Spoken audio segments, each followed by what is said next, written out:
Well, perhaps about half of it's true. Hey folks, it's great to be here again with you. Getting to know some of you now, remembering some names, others I've forgotten. We were in the car this morning trying to work out, and what was his name again? What's her name again? How many of you know that Pastor Matt's 47? A few of you, okay. All right, he's on the right side of 50. That was a long time ago for me. Okay. Matt asked me just to say a few words about who we are and why we're here. And while I'm not yet at liberty to share what we feel the future has for us, my wife and I have been away from Brisbane for 41 years. That's a long time. And we were away from Australia for 35 years. And we've only just come back. And one of the things that was so important for us after all these years was connection. It was really important for us to know the people that we would be connected with. Now, when you're away for so long, you lose a lot of connections. And when you come back, you're having to make new connections, and that's not always an easy thing to do. Even from a distance, we have really enjoyed what Matt and Carol are doing. When I say enjoyed, we understand it.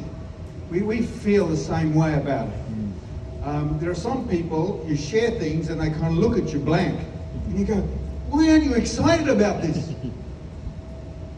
I'm excited about it. Why aren't you excited about it? No connection.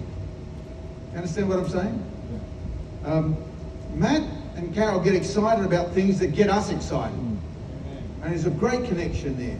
And that's important for us. And so if that's okay, you'll be seeing a bit more of us. In the weeks ahead, as 3 people clap, the rest got a little bit down. It's all right, you'll get used to it. In the weeks ahead, we're going to be getting together with some leaders. And we'll be looking at the possibility of perhaps planting another church. I can't say any more than that. It's not a done deal.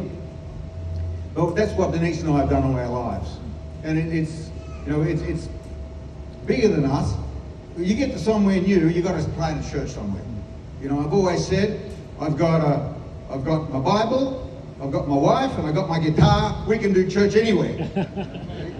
So, looks like we're going to go at it again. Anyway, we'll see what happens, Matt.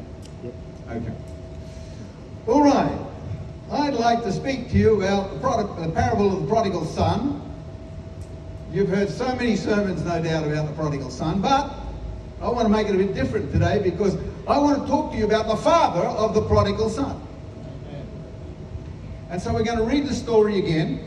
And as we're reading the story, I want you to focus in on the father, all right? Normally when you hear preaching on the prodigal son, you focus in on the son, what happens to him. But let's have a look at this parable, but looking at the father. Okay, Bert's is going to throw it up on the screen, hopefully.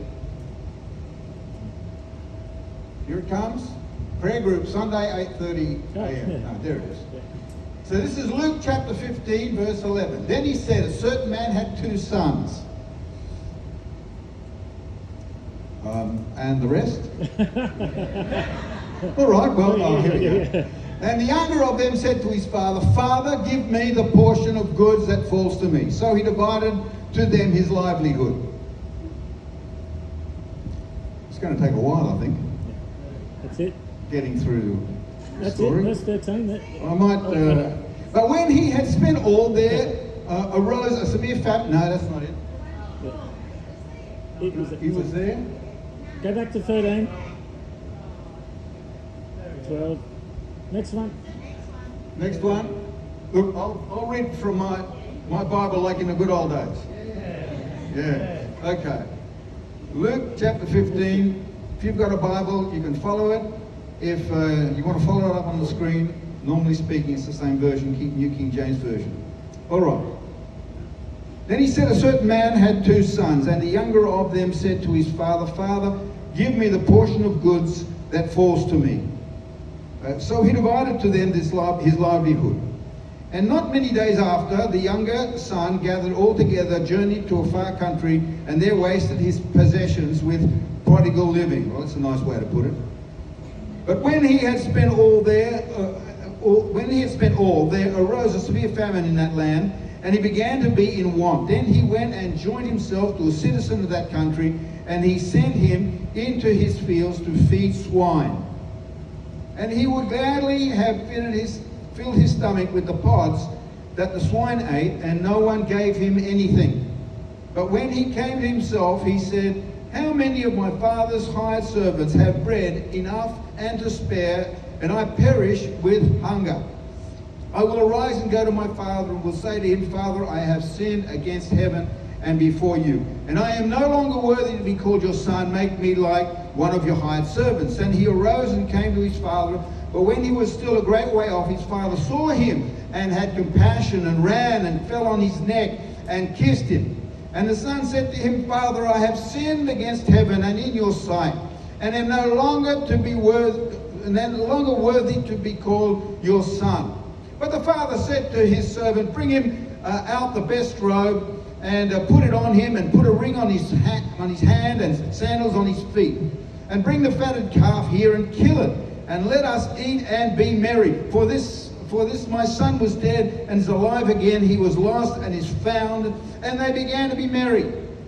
Now his oldest son was in the field, and as he came and drew near to the house, he heard music and dancing. So he called one of the servants and asked what these things might mean. And he said to him, your brother has come, and because he has received him safe and sound, your father has killed the fatted calf. But he was angry and would not go in. Therefore his father came out and pleaded with him. So he answered and said to his father, Lo, these many years I have been serving you. I have never transgressed your commandments at any time, and yet you never gave me a young goat that I might make merry with my friends. But as soon as this son of yours came, who has devoured your livelihood with harlots, you killed the fatted calf for him. And he said to him, Son, you are always with me, and all that I have is yours.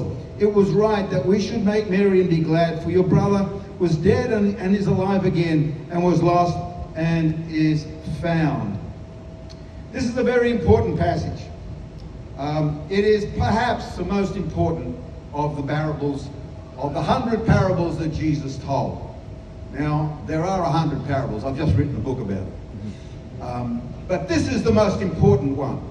Why do I say that? Well, because Jesus' main teaching task in coming to the earth was to reveal God as a heavenly Father. Now, the Jew did not understand God as a father. He understood God as creator, as judge. He understood him as a shepherd, as a deliverer, as Lord, but not Father. In the Old Testament, there are very few references to God as a father. In fact, they understood that he was the God of their fathers, Abraham, Isaac, and Jacob. And that's why they reacted like they did when Jesus called God his father, and they said, well, our father is Abraham. You had to understand the mentality that they did not see God as their father. And so Jesus needed to reveal something radically new to the believing mind of the day. And so when the disciples came and they said, Lord, teach us to pray, he said, when you pray, you say, our Father, who is in heaven. New King James Version. When you pray, our Father, you say, Father. And so this parable is an important one because it will teach us about God as our Father.